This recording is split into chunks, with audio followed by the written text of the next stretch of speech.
which for our second one is coming up in just a little bit. Again, we will tease some information on that a little bit later. But if you have a particular player that you think is doing extremely well today, remember to vote with your Monster Energy MVP hashtags. That's right, use hashtag and the player's name, as you can see on the screen and maybe on this back screen. It doesn't matter, whichever player you think is performing well, make sure to type their name, whether it's Twitter, whether it's Twitch. We will tabulate that, and along with our votes as well, decide a Monster Energy MVP for today's performance. Now, if you know me, you know I love WD Black. They have been supporting the ALGS season this entire run of this year. And also, they have given us an opportunity to cover some great things that players use you may or may not be used to. That's why it's time for another WD Black What's in Your Pack.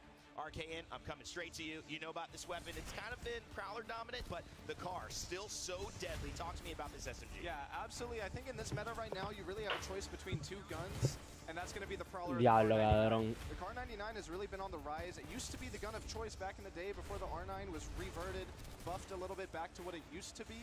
But now, you know, the R99 being back in the package kind of puts the car back into play. The car is going to be your primary choice for your SMG play. It's going to carry you through a lot of your close range fights if you're not using the Prowler, which is the other strong SMG. It's another one of the SMGs as well that has incredible hipfire accuracy right alongside the Prowler, and importantly, its flexibility during the early game. Cabrón, yo sé quién va a ganar, Rey, me acaban de llamar. Means that it's great to pick up when you don't have a weapon yet, as well as once you start Oíste, Rey. a few more attacks. ¿Qué? It ages Me really acaban de well. decir quién va a ganar. Hey. Because you don't have to worry about whether you're grabbing Hacen. so it comes up clutch in the early game. ¿Qué? And in the Hacen. late takes one more thing No, off. baby, One of the Optic. little things is that Ya está. Van a apretar ahora. They don't want to be worrying about light ammo, but they can have heavy with this one as well. So how problem solved? That's been the car SMG in today's WD Black What's in Your Pack. Of course, looking at it as well, guys, this has been one of the greatest, I think, community events that we've been able to have in Apex's LAN history. Obviously, we faced the pandemic. There was a lot of times we couldn't gather. We gathered online. We've talked to fans, and we've kept building that fandom. But one of the ways we continue to let you know how this fandom is built is through the stories that we tell, whether it's the players in the ALGS or the characters themselves with Kill Code, a new Stories of the Outlands Part 1 dropping July 17th. And if I got my calendar correct, that is tomorrow on Monday. So make sure to stay tuned. I'm a West Coast guy, California, LA. Usually for me, that's about 8, 10 a.m. when that drops. But just make sure to tune in at 11 a.m. Eastern time, which is 8 a.m. Pacific time, to catch all of that action. Glitter, always fun to see what they put together. And of course, let's take a look at that quickly to show you a sneak peek. Sorry, forgot.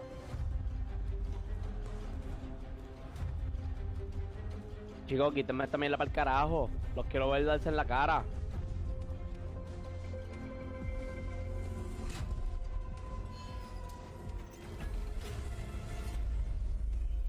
There's more of these all over the Outlands.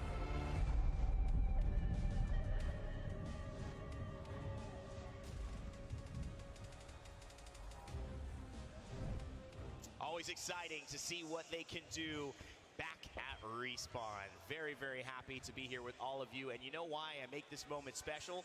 Because I don't know if we'll come back before we have crowned our Split 2 playoffs winners here in the Copper Box Arena in London. ¿Quién ganó los primeros playoffs? Let's make a little bit of noise. We might ¿Y ese? give ourselves a winner here. Y porque este también es el London, cabrón. And of course, to call the action. Parece que lo hacen allá, no sé.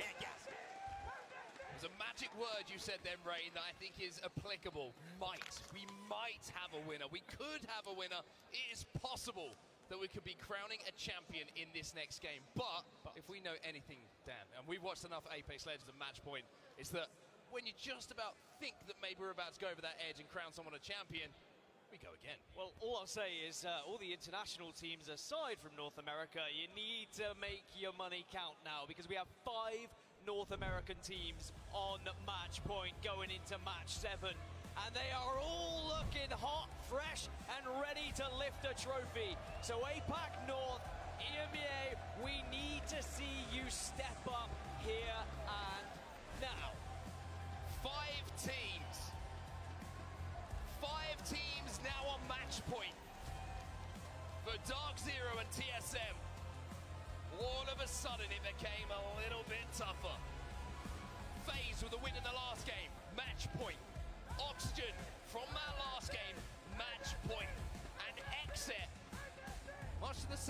TSM fans in that last game hit match point. 5 teams are there. If it's not done here, Dan, everyone else is so close that surely, maybe, possibly, perhaps. Shoulda, woulda, coulda. Of course, APAC South in this lobby as well, with the ability to get onto match point and stop one of these North American giants from winning this tournament. I know that Genome will say Dark Zero still are, but they were playing in the North American Pro League. We have Pioneers on 47, Alliance on 43, and Moist Esports on 42. Those are the 3 teams that have looked solid so far and maybe could find a victory here to keep this rolling into match number 8. But of course, we move over to Stormpoint, a very different map. Oh my goodness. Toma. And it means very different early fights. If you're wondering why I'm getting, shall we say, a little bit carried away just out of nowhere, we could potentially be going towards a barometer zone here, and Oxygen Esports, dark horses in this tournament, might be very, very happy, but while this contest continues in front of us, Pulverex do get that first knock.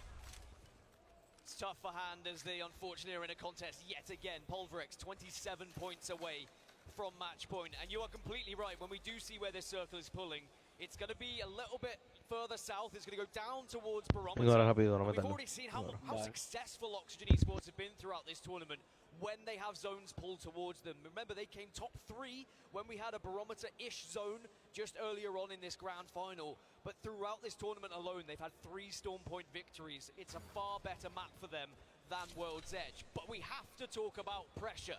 The other squads that we have who are on match point have maybe been here, done that. They've been on the main stage. This is uncharted territory for Oxygen Esports. Speaking of Arcane in the back, when we're talking about barometer zones, we're talking about Oxygen, he's saying you can almost guarantee if it does go their way, it's a top 3.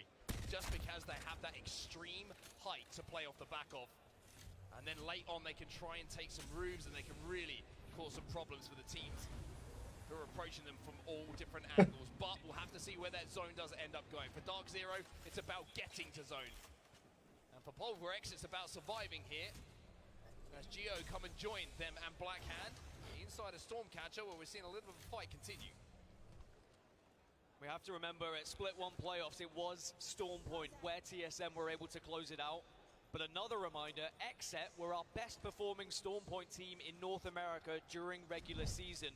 It's all there for some of our top American teams here. But it's about whether you can get it done when the pressure is on your shoulders. Everyone now making their rotations down towards the barometer area. As FaZe have lost 2. FaZe who are on match point, and I was about to say on the ring console, where they drop over at Launchpad now. Jodió FaZe. Apretó peluche. Un team de Matchpoint jodido. And maybe see if you can get some teammates back in. Pioneers trying to hold these eggs at the moment. Massive fight for Pioneers. Esta gente le faltaban 4 puntos para Matchpoint y no los consiguieron en el juego anterior. Literal, cabrón. But they're being very cautious because when you are Claro, ese pana con ese facecam o no scam, digo, ¿cómo? Qué feo te queda, cabrón. Ya yo sé lo que hace el pana, no es adelar, bro. No es adelar, te puedo dar la seguridad, vea, de aquí a la tierra. Perico, ¿tú crees? Nada, che. Ese macho coge el G Fuel, papi, y se linala, digo, se lo bebe en una semana cómodo.